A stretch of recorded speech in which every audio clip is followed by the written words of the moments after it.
dan Abidaya yang udah siap membahas hal-hal kesehatan dari sisi manusiawi banget.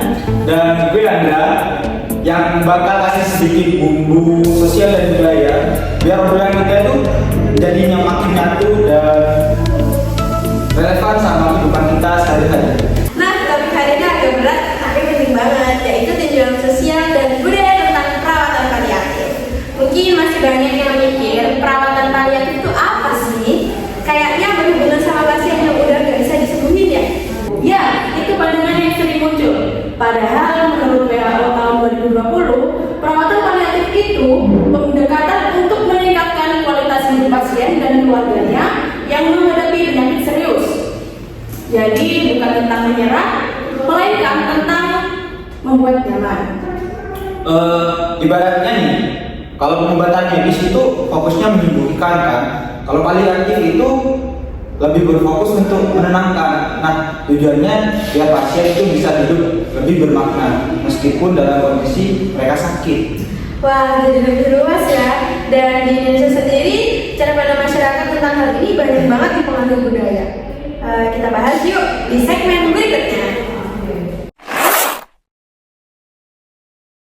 Oke, kita lanjut. Andra, sebagai anak sosiologi, gimana sih masyarakat memandang perawatan paliatif dari sisi sosial? Nah, kalau dilihat dari teori peran sosial di tahun 1986, setiap orang itu punya peran tertentu dalam masyarakat. Pasien, keluarga, tenaga medis, itu semuanya punya peran dan ekspektasi sosial. Di budaya Indonesia, keluarga itu sering banget jadi pengambil keputusan. Terkadang bahkan pasien sendiri gak dikasih tahu kalau penyakitnya itu berat. Benar banget, itu sering terjadi di rumah sakit. Keluarga takut kalau pasien tuh tahu, nanti drop semangatnya. Tapi di sisi lain, menurut etika medis, pasien punya hak untuk tahu. Nah, disinilah benturan antara nilai budaya dan prinsip medis terjadi. Jadi, kayak tarik ulur antara kejujuran demi otonomi pasien dan perlindungan demi kasih sayang keluarga. Persis. Dan ini gak bisa disalahin juga loh. Karena secara budaya, orang Indonesia itu kolektif banget. Keputusan hidup selalu dibagi, gak individual. Selain itu, dalam budaya kita, sakit juga sering dianggap ujian atau takdir dari Tuhan. Jadi banyak pasien yang menghadapi penyakit berat dengan sabar, bahkan menjadikannya non-spiritual. Ya, aku pernah baca teori Medjugorje ini tentang Cultural Care Diversity and Universality yang bilang kalau perawatan efektif itu harus menyesuaikan nilai budaya pasien.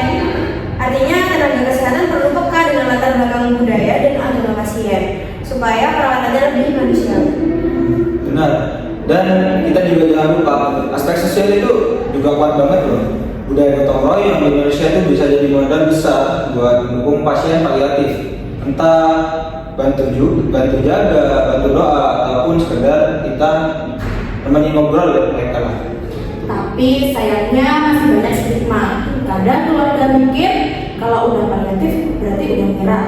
Padahal justru sebaliknya, itu bentuk cinta. Karena ingin pasien nyaman hingga akhir nanti. Nah, itu dia. Jadi masalahnya bukan di dia, tapi di pemahaman sosialnya. Edukasi jadi kunci supaya masyarakat paham kalau paliatif itu bukan akhir, tetapi perjalanan yang penuh makna. Wah, ternyata dalam banget ya pembahasan hari ini.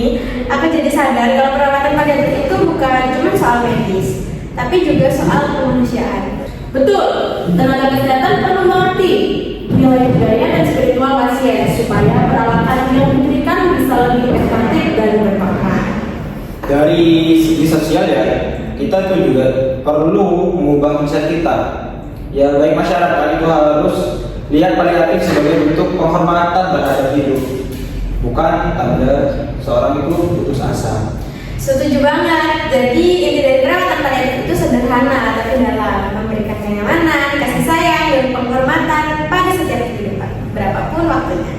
Waduh, kalimatnya dalam banget tuh.